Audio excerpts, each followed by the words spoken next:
Lo profundizamos en una entrevista en vivo.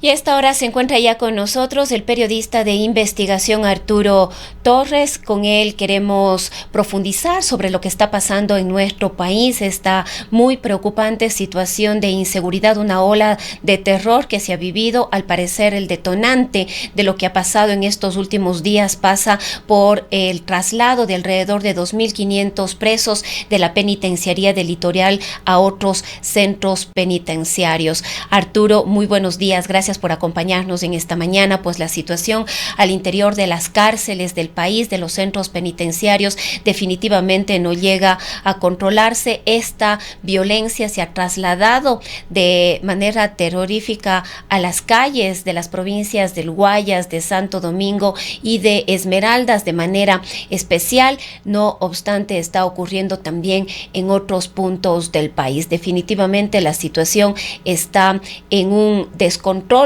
El gobierno nacional ha decretado un nuevo estado de excepción para estas tres provincias. Se habla de adquisición de equipamiento luego de estos acuerdos con el gobierno de Israel y se habla de un plan de seguridad del cual se conoce muy poco. Es importante en esta mañana tener sus lecturas de lo que está pasando. Bienvenido. Muchas gracias, muy buenos días a la audiencia. Sí, estamos enfrentando un problema sistémico, un problema recurrente en torno a cómo estas bandas que actúan dentro y fuera de las prisiones han realizado un sinnúmero de atentados que han ido escalando desde la semana anterior, sobre todo. En el contexto de, también hay que tomar en cuenta que esta es una disputa sangrienta con todo el poder de fuego que tienen estas organizaciones y que se ha ido apuntalando de la mano de la penetración de los carteles, no solo mexicanos, sino de los Balcanes en Ecuador, por donde sale cerca del 50% de la cocaína colombiana.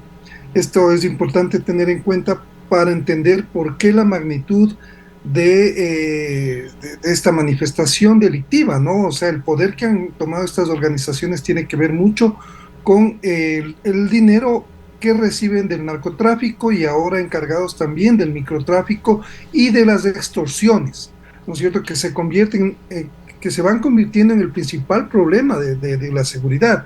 No es tanto la violencia generada por el narcotráfico, los sicariatos, sino las extorsiones que se están regando como pólvora por todo el país. Esa creo que es una alerta importante que hay que hacer, que están, estas redes de extorsiones están operando en varias provincias y se manifiestan a diferentes niveles, tanto con delincuentes que están conectados con estas bandas, como con organizaciones, con delincuentes de otros países, de Venezuela o de Colombia, que utilizan los medios virtuales o te llaman por teléfono extorsionar, ¿no es cierto? O sea, utilizan varios mecanismos para estafar y para coercionar y para generar además miedo entre la población.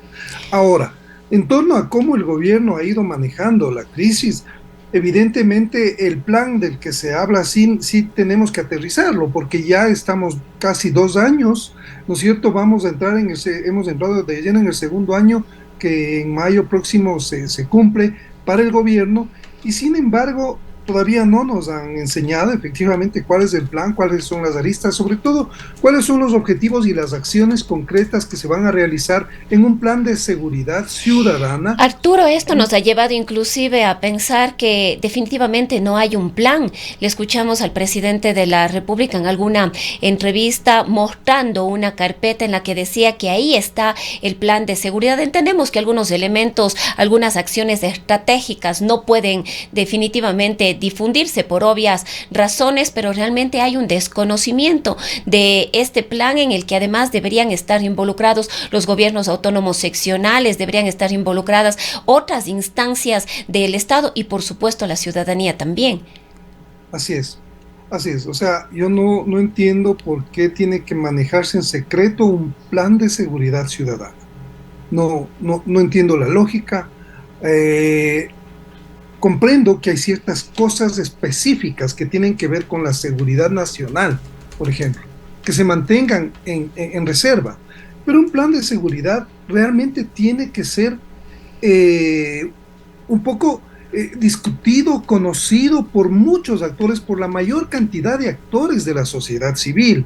Como usted bien mencionaba, el tema de los GATS, de los organismos, de las prefecturas, de las alcaldías, que puedan estar articuladas en función de una matriz que nos ayude como para enfrentar este problema, no solamente desde el gobierno, que es lo que se ha dicho. O sea, el gobierno, ok, ellos están a cargo de manejar toda esta política, pero necesitan tejer alianzas con gobiernos locales, con la sociedad civil, con la misma academia, ¿no es cierto? O sea, necesitan como buscar apoyos que puedan realmente apuntalar y llegar con mucha más eficacia e involucrar sobre todo a la ciudadanía, a la comunidad, porque si es que nosotros creemos que el gobierno va a resolver solo este problema, no lo va a resolver ni lo está resolviendo. Ya vemos todo el sinnúmero de dificultades que tiene para controlar las cárceles. O sea, y eso lo único que evidencia es que las cárceles todavía son totalmente un reino controlado por los delincuentes, por las bandas organizadas. El Estado está subordinado a las acciones criminales que mantienen estos grupos delictivos en las cárceles. Entonces, es una manifestación que vivimos desde el año pasado, las masacres, más de 400 muertes afuera y también decenas de muertos, mejor dicho, 400 muertes en las prisiones y decenas de sicariatos. Vimos la semana pasada 5 policías asesinados, hay víctimas colaterales. O sea, ya no es el momento de hablarnos de un plan, sino de decirnos, bueno, estamos ejecutando el plan con estas acciones concretas y sobre todo... Ahora, Arturo, sí. Entre estas acciones está nuevamente un decreto de excepción. Ahora se habla de esta adquisición de armamento, de equipamiento con Israel o desde Israel. Se llegó a decir también que la policía colombiana podría llegar al país a colaborar con algunas acciones, con algunas estrategias.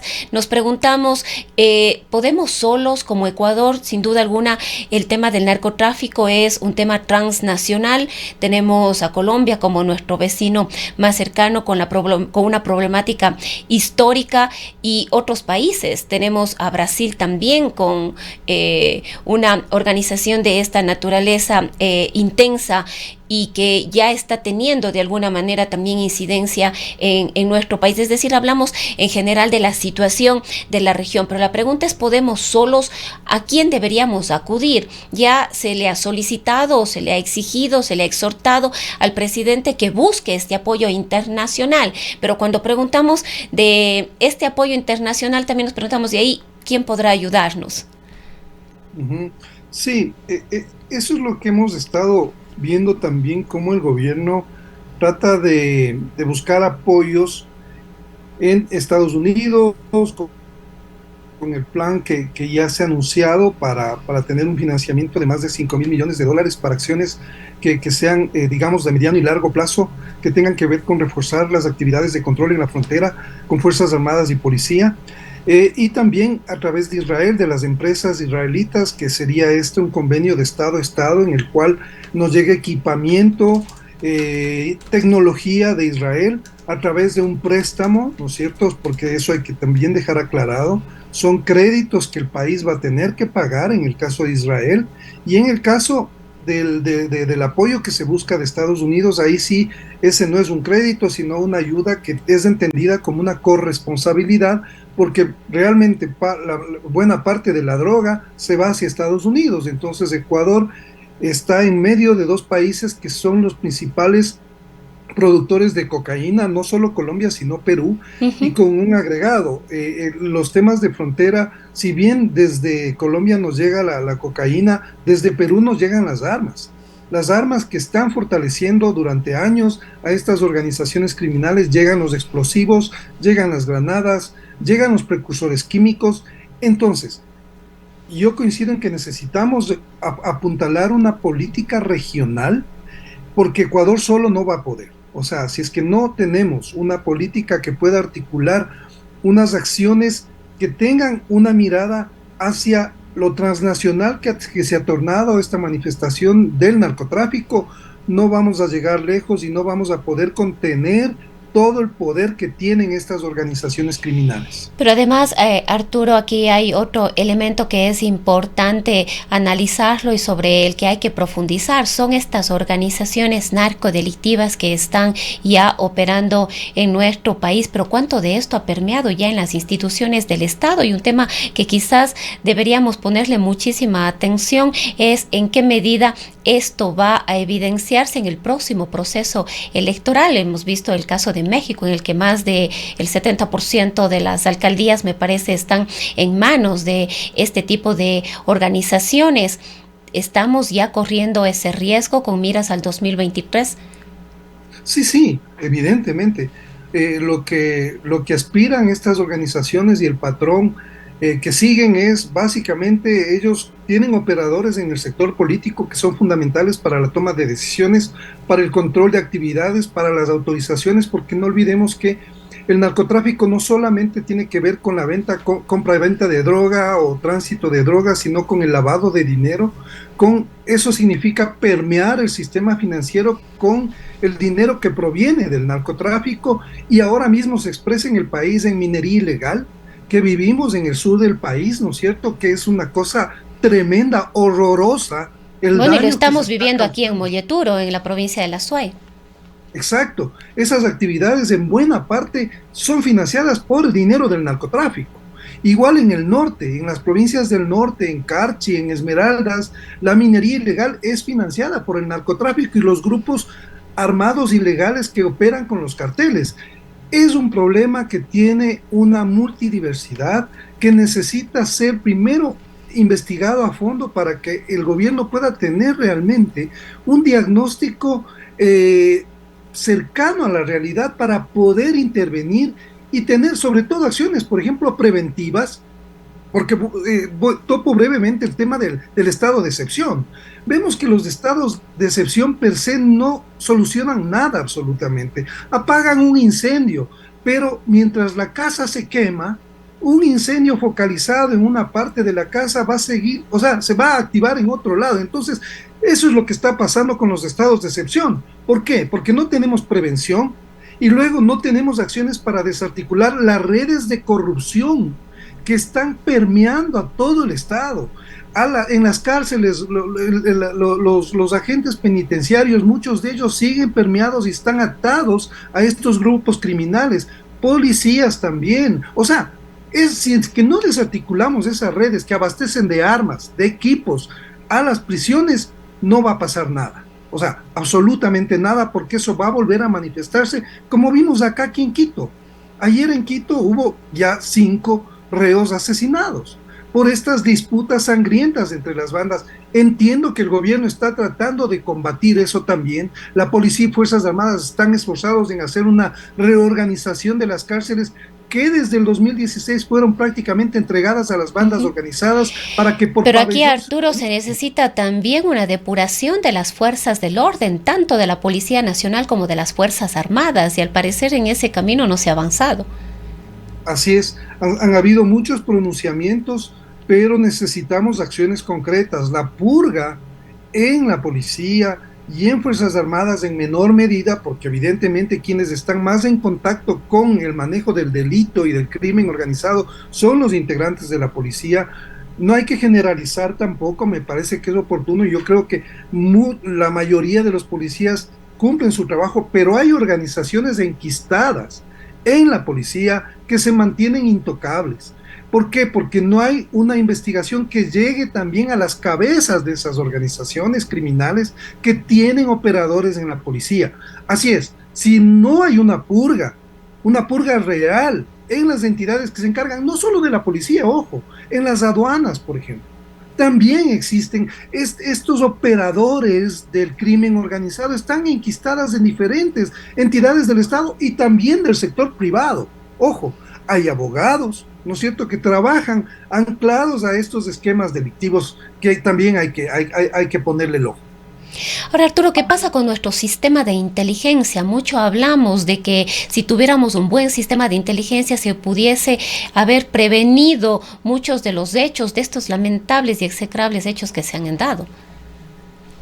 Sí, todavía persisten las desconexiones porque entendamos que los sistemas de inteligencia son realmente, deberían ser cuando un Estado digamos, está bien organizado y administrado, todas las entidades públicas son antenas que le dan información a una rectoría de inteligencia, en este caso el CIES, ¿no es cierto?, que recibe información y alertas de diferentes entidades públicas, del SRI, de la UAS, de la UAFE, perdón, de los mismos ministerios, ¿no es cierto? Pero eso no pasa.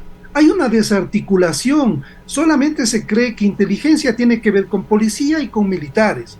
No, el sistema de inteligencia básicamente es el procesamiento de información que llega desde diferentes entidades del Estado para hacer un escenario de amenazas contra el Estado y contra la sociedad, sobre las que se tienen que tomar decisiones a nivel político. Entonces, hay una serie de eslabones que nos conducen siempre al nivel político, que es el que tiene que tomar decisiones sobre las alertas que le llegan de inteligencia. Esta cadena tiene partes que están rotas, que no están funcionando adecuadamente, entonces no hay una articulación efectiva de colaboración, creo yo, entre los sistemas de inteligencia para poder generar alertas efectivas a nivel político, y en otros casos, muchas alertas que sí llegan no son escuchadas, ¿no es cierto?, desde la parte política para tomar decisiones. Eso también hay que tomar en consideración. Arturo, ¿cuál es la opinión suya sobre las cabezas de quienes están manejando la seguridad o esta problemática que estamos enfrentando como país? Un secretario de seguridad, el nuevo ministro del Interior, la cúpula de la policía, que luego de el caso de María Belén Bernal estaba condicionada a dejar los cargos, esto no ocurrió, y el propio presidente de la República, el vicepresidente, que incluso se trasladaron a ser parte de estos puestos de mando, primero en Guayaquil, luego en Santo Domingo. ¿Qué opinión tiene usted de las cabezas? ¿Quiénes están dirigiendo este proceso de enfrentar y combatir la narcodelincuencia y los hechos delictivos? Sí, es un tema delicado poder armar un equipo adecuado, ¿no es cierto?, que pueda enfrentar el mayor problema que en este momento vivimos, que es el de la inseguridad, ¿no es cierto? Ese es el fenómeno que se necesita abordar con eficacia y a diferentes niveles, porque no es solamente, lastimosamente hasta ahora creo yo que en más del 60% o 70% el gobierno está reaccionando básicamente, ¿no es cierto? No hay prevención todavía, o sea, ese eje de la prevención todavía no se ha estabilizado ni tiene como un correlato efectivo. Luego, las acciones que se deben hacer a mediano y largo plazo en función de toda esta estrategia de seguridad para enfrentar los diferentes problemas que ocurren, también hay que tomar en cuenta. Ahora, sí es cierto que el gobierno enfrenta crisis acumuladas, ¿no es cierto?, y crisis sucesivas también generadas desde el lado político. Entonces, es muy difícil manejar un problema de inseguridad cuando se tiene desde la Asamblea un movimiento que permanentemente torpedea las acciones del gobierno, tratando de que cometa errores en lugar de sumarse y apoyar esas acciones. Entonces, el equipo que tiene el gobierno es básicamente un equipo que también está tratando de aprender. Lo ideal sería evidentemente que en cada una de las áreas existan personas totalmente competentes, preparadas para ese trabajo, pero en la realidad lo que ocurre también es que el presidente necesita nombrar gente que sea de su confianza, gente que pueda tener ese nivel de cercanía para tomar decisiones rápidas, oportunas. Entonces, me parece que el equipo está desbalanceado, hay fortalezas. Yo creo que es una fortaleza, por ejemplo, el ministro de Defensa, que conoce muy bien el área. Él fue jefe del Comando Conjunto y ha podido como articular cosas muy efectivas. El general Luis Lara. Sí, el general Luis Lara visita permanentemente los diferentes repartos, se mueve, o sea, me parece que él es un puntal. Y hay otros ministros que también de alguna forma están, digamos, haciendo esfuerzos, pero más importante que la persona es tener claro el norte que quiere el gobierno para el tema de la seguridad. Es decir, las personas somos momentáneas, somos transitorias, y lo que importa es un sistema y un proceso que camine de manera efectiva y obviamente lo que yo decía, que sean competentes, y de eso ya evidentemente se han hecho cuestionamientos porque hay funcionarios dentro del gobierno que no cumplen con un perfil que deberían tener en materias tan técnicas como la seguridad, donde la curva del aprendizaje toma mucho tiempo y más cuando hay una crisis que está caminando aceleradamente. Ahora, Arturo, ante esta situación que estamos viviendo, ante esta ola de terror que están viviendo los ecuatorianos, las ecuatorianas, empiezan a surgir una serie de propuestas. El día de ayer usted habrá escuchado y conocido del debate al interior de la Asamblea Nacional. Pudimos escucharles a los asambleístas social cristianos, y esto nos traía un poco a la memoria la época de los escuadrones volantes, la época de el SIG, que ya conocemos cómo operó esto, y sobre todo los efectos lamentables, dolorosos en materia de derechos humanos, de esa posibilidad de que la Policía Nacional salga a disparar, decía uno de los asambleístas, a los delincuentes, de esa posibilidad de que los ciudadanos, las ciudadanas, podemos tener la posibilidad de portar armas libremente para defendernos, y otras acciones de esta naturaleza. La propia participación de las fuerzas militares, del ejército ecuatoriano, de las Fuerzas Armadas en el combate a la delincuencia. ¿Qué opinión le merece a usted estas opciones que se estarían discutiendo, que se estarían barajando, que están en mente de algunos ciudadanos y también de algunas autoridades? Sí, yo creo que la histeria y la reacción es así como por fuera de cualquier argumento y razonamiento con la cabeza fría, no son ninguna solución. Es decir, si es que estamos en medio de una situación compleja donde también hay una exacerbación de la sensación de inseguridad más allá de los hechos concretos, porque también vemos que hay una intención, hay una cadena de desinformación que amplifica los hechos con fines políticos. Eso también hay que dejarlo claro. Evidentemente, como yo decía hace un momento, el problema de inseguridad es grave, es muy grave. Entonces, ¿qué hacer frente a eso? Yo particularmente creo que antes de tomar decisiones sobre o estimular o impulsar a la gente con estas declaraciones, creo yo, irresponsables, de decirles que se armen y que salgan a matar a tiros a cualquiera que parezca delincuente o que sea delincuente o lo que sea. Eso está al margen de la ley. Nuestra legislación tiene que ser acatada, y en el caso de la policía ellos usan y aplican la proporcionalidad de la fuerza, ¿no es cierto? Es decir, el uso de un arma de fuego, evidentemente cuando esté en riesgo la vida de otra persona, puede usar la policía, así es, y tiene que hacerlo de manera contundente. Delincuentes que están disparando y atentando contra la vida de los policías tienen que también, o sea, ser neutralizados de esa misma manera, en esa circunstancia específica. El contexto es importante, pero cuando uno da un discurso alentando al uso indiscriminado de armas de fuego, eso, desde mi punto de vista, es irresponsable, porque eso necesita además tener un buen análisis, un diagnóstico para proponer una legislación que se analicen los fenómenos. Es decir, necesitamos como calmarnos un poco para tomar decisiones que sean mucho más efectivas que solamente armar a los ciudadanos. Ya vemos lo que está pasando, por ejemplo, en Estados Unidos, donde el libre porte de armas, y se pueden comprar armas libremente, y todas las semanas o todos los meses vemos matanzas. O sea, los jóvenes salen a disparar indiscriminadamente, cometen asesinatos. Yo creo que las armas, armar a la población no es el resultado, sino prevenir el delito, atacar las causas de la delictividad, tener una policía profesional, eficiente, libre de corrupción, fuerzas armadas igual, armar un plan que se concrete en acciones efectivas también en el que se sumen, como decíamos hace un momento, los gobiernos locales y diferentes organizaciones de la sociedad civil. Bien, Arturo, tenemos ya que cerrar este diálogo. Agradecerle por habernos acompañado y por haber compartido sus criterios en esta mañana. Muchísimas gracias a usted. Un excelente día. Ha sido el periodista de investigación Arturo Torres, 8:37 a.m. ¿Necesitas un amigo crédito? Para la